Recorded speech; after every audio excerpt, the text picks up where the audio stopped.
Yeah.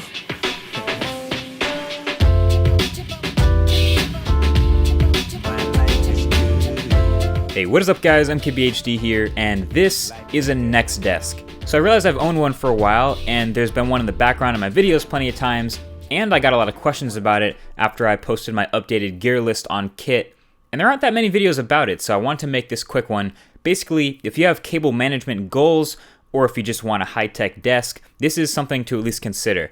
On the surface, NextDesk is a pretty normal desk, plus some high-tech design, some sick features, and some hydraulic legs that let it move.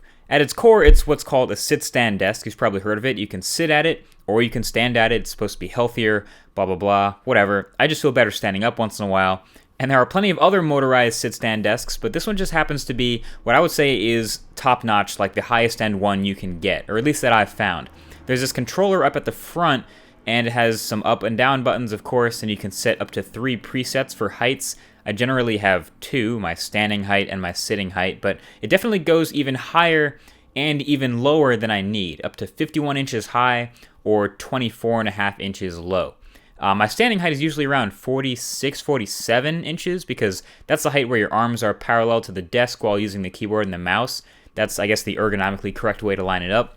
And sitting, you just roll a chair up and you're good to go. Now, I said it is high-end. It does have a couple of features or a couple options that make it a little better than just a plain table, right? So, number one, cable management. You can get it with this cover on the back that you can slot cables into that works in hand with, number two, a built-in power strip on the underside of the desk. This is really clutch, so everything on the desk can curl around and plug into this power strip on the bottom, and then that power strip is just one cable that plugs into the wall. So it was actually supposed to be bolted to the bottom of the desk here, but I guess mine got dislodged during shipping, so I just stuffed it in the vanity cover. But same effect, you now only have one cable coming off the back of the desk.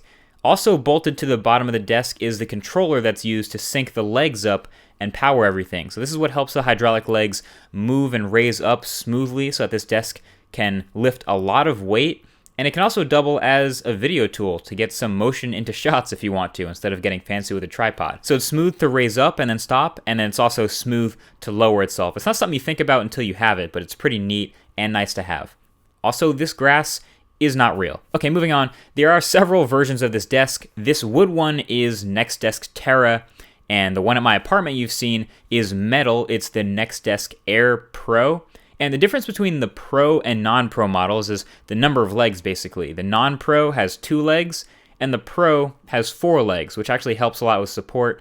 I think the biggest downside of this Terra is there's a slight bowing right in the middle if you have something really heavy there, or if you press down on it or lean on it a lot, just a slight flexing. But you probably won't have this problem if you don't go with the extended version of this desk. This is the extended version, and it only has 2 legs, so it's like the worst case scenario for flex. And yeah, the metal ones do not flex at all, so just something to note. Anyway, that's pretty much it. Just wanted to give you guys a sneak peek of some of the tech that's going into the new studio. Anything that's tech related as I set it up, I'll probably make a video about it. I already ordered a custom NextDesk as well. I'll get that in a couple weeks. You'll probably see the details of that on Twitter and Snapchat, etc. But that's it for this one. That's your NextDesk. Thanks for watching, and I'll talk to you guys in the next one. Peace.